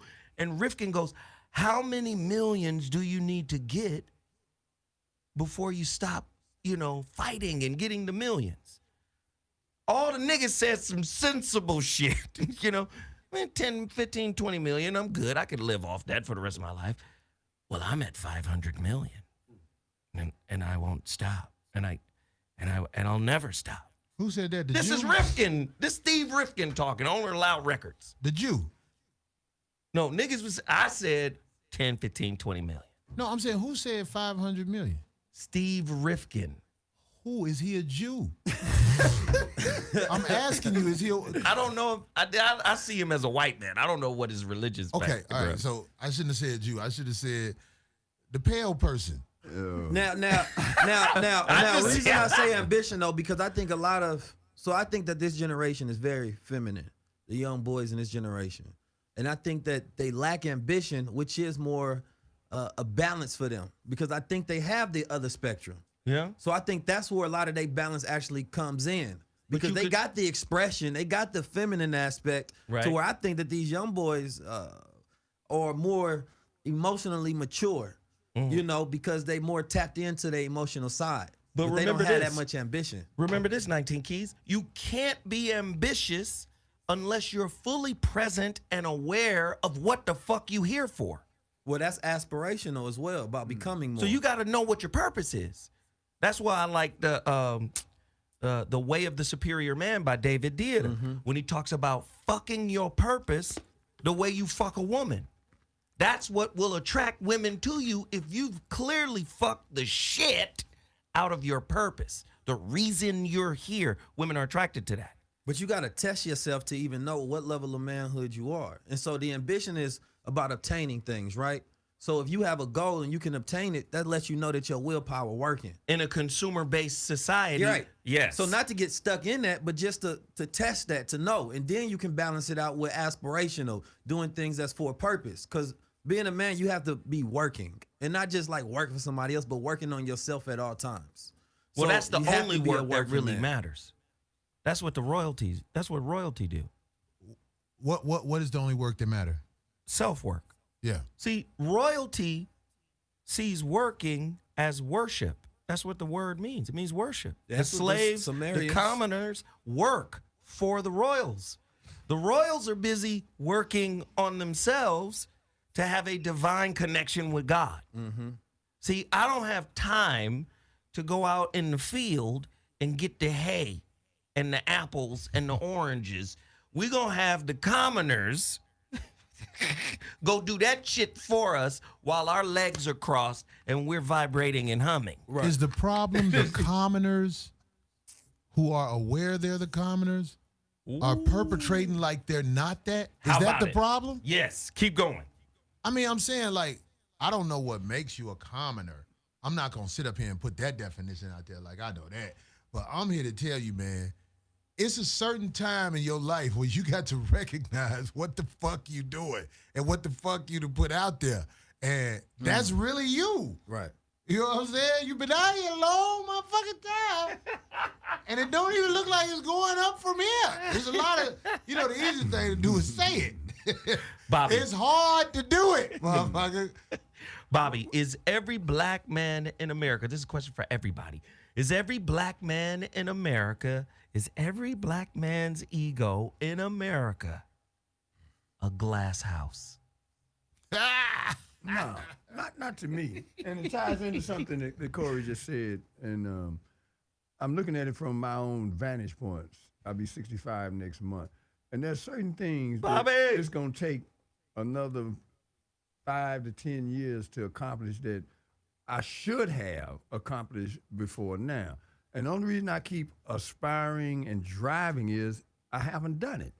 And at some point, it's no matter what nobody else thinks, it's going to matter what I think, because I have examples of that in my own life, having seen people not get there till late in life. So my message at this point to answer that question is, whatever ceilings and all that kind of stuff. Fuck all that, right? They realistic. But fuck them. But I just can't be There a we go. statistic. Yes, in keep that going. way. You know, I can't be. Now, other people that reasonably applies to. But I've been blessed with a measure of health and strength and the ability to still look forward. And I'm going to hold on to that because I ain't got nothing else to hold on to. Give it to the youngster That's and real. then Corey. That's real. Give me context when you say is every man's Is ego every a black glass, man- every black man ego a glass house? In America. Is it fragile? Is it fragile because he doesn't have a foothold?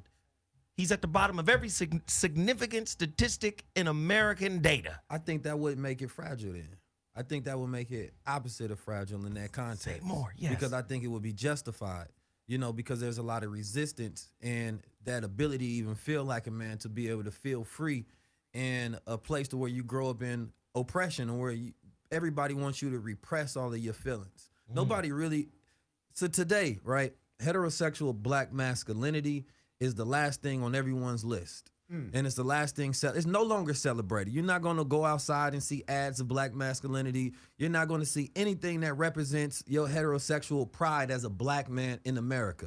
So when you talk about a person's ego being fragile, your ego is being shot at every single day. Keep saying So that means that more so than anything, I must have some ability to be able to navigate through this world and still be able to maintain a sense of self. Yeah. So it can't be that fragile if it ain't been broken and everybody been shooting at it. So now you a sleeping giant and you don't know that you vibranium. Right. You run, they shooting at you, but you don't know them bullets is Right. bouncing off. Is that what vibranium means? And you don't even know you're doing a good job at it. Look at that. Look at that. The most villainized male figure on planet Earth is the black man. Yeah. The most attacked man And on they make you planet feel Earth. crazy for defending yourself. It's like if black men got into this position because, look at it right now, cops is killing the hell out of us. You know what I mean? And many other things. And black thought process of will that wants power says that, no, we should retaliate. And now everybody is saying that why y'all not doing anything, but the moment that you speak it, people look at that as a toxic form of, dealing with reality and gaining justice. So the expression of your core masculinity is something that people actually want to repress, but then at the same time, they will blame you for not expressing it. Now watch this. Yo, the black male ego has to be strong How does it get strong? in order to be with some women who will measure you up or judge your usefulness based on white standards. Facts. This culture where we live, you a good man based off of him signing off on social or societal benchmarks. You got this, you've reached this, you've made it to this level, you're a good man. This is the society we live in. It's acquisition based. Have you acquired your degree? Have you acquired your career? Right. Have you acquired your living space? Right. Have you have now acquired this pussy? Is that unfair? It's super unfair. Go ahead. I'm saying, like, now this is I don't want to measure nobody to this man because this man is great. But the point I'm trying to make with this is you have to surround yourself around people who are getting shit done.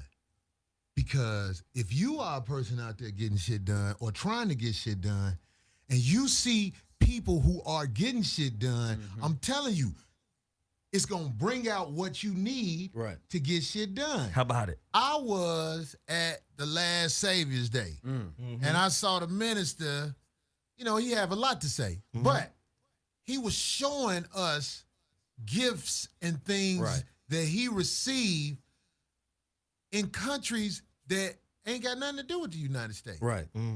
The reason he was given these gifts and given high praise by people who don't even live in this nation, because his work shows itself. What he's done is, you know what I'm saying? Facts. He done put it out there. Facts. So what I'm saying to anybody who looking for a way to begin the journey in the right path, you have to be around people that's really doing shit.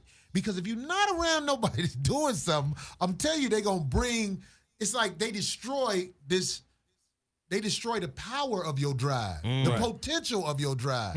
So watch and be around people that are actually getting shit done. Then that glass slipper, none of that shit means nothing. Because you're going to be in the know-how. Just by seeing them sometimes, you see something to be a gem for your mind, and it gives you what you need to get shit done. You so, get to pattern yourself off someone else's thinking so that you learn that same pattern for yourself. and they want you to have that too. Exactly. You know what I mean? I always say, don't listen to what a person says, listen to how they think. Because if you can learn their pattern of thinking, then you no longer need them. The goal for any man, if I'm going to be teaching someone, it's not for you to be under me forever. It's for you to learn that same pattern of thinking so you can go for yourself. And become something that might even be more powerful than what the next man is. The goal for every master teacher is to create a pupil that is better.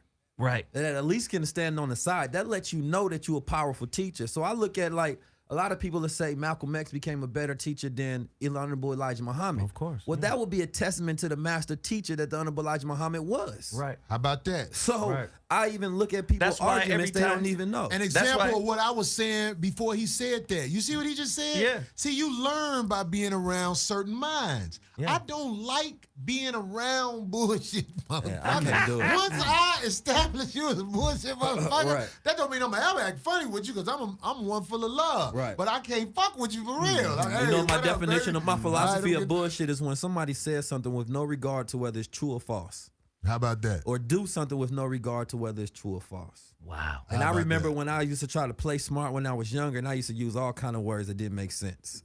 And people was talking, you just bullshitting, and I didn't know what they meant. And so it was a point in time when I started actually reading the words, and then it changed my mind to more of mathematical thinking, where I had everything I said had to make sense. And then I stopped bullshitting.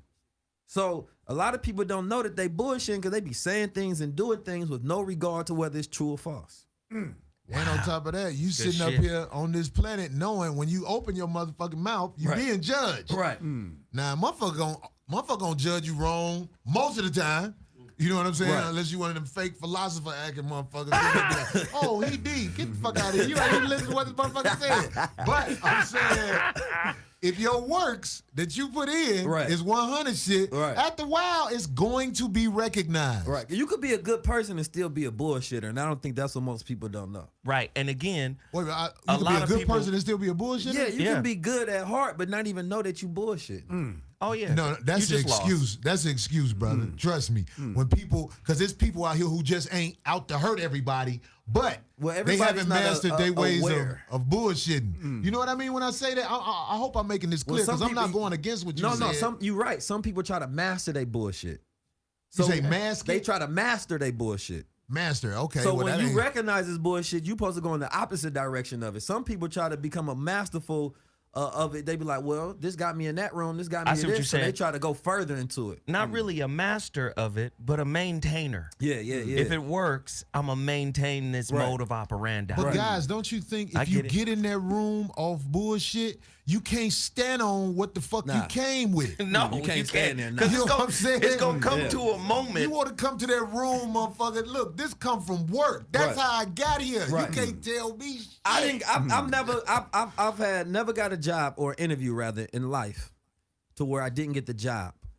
And I don't think it was a mixture of bullshit and confidence. But when I got in there, I made sure I did everything to make sure that I matched my confidence. Watch this shit that don't seem feminine. So- You walk in there, you get a job. Trust me, brother. It has to do with how you project and how you look. All right. Trust me.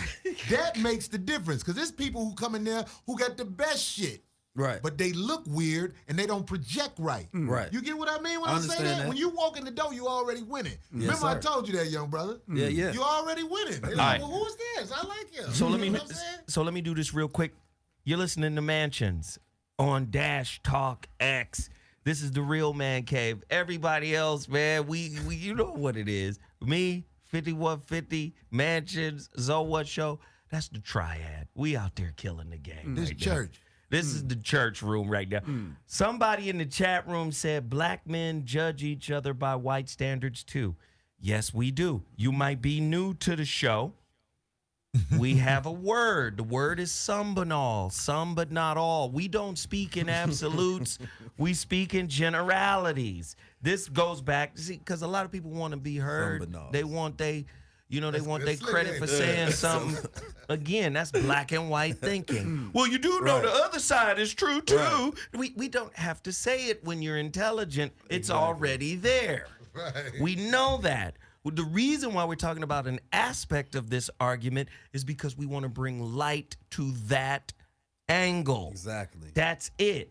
So when we talk about men, black men in general, hey, we struggle being men in America.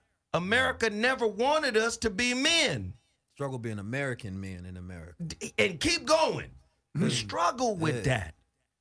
If your woman is farther along in a poisonous society than you, and she feels like the measuring rule is that rod is made by the system, and I need that in order to ascertain your quality, that's not a woman for you. Man's a genius. No, I got that off. No, that's deep. That's not a deep what woman for you. said. And the flip side is true too. If a man is measuring you by the same measuring rod, that ain't the man for you. Because at the end of the day, this culture, this society does not allow you to really discover yourself and own it. If Right. a woman is measuring you by the last nigga rod, I ain't gonna even But and it's a lot of indoctrination with that from hip hop right now, because everything is about finding a nigga with money that can take care of you, that can do this, that, and the third. And a woman might find a man that does what she want him to do, but he's not going to do what he needs.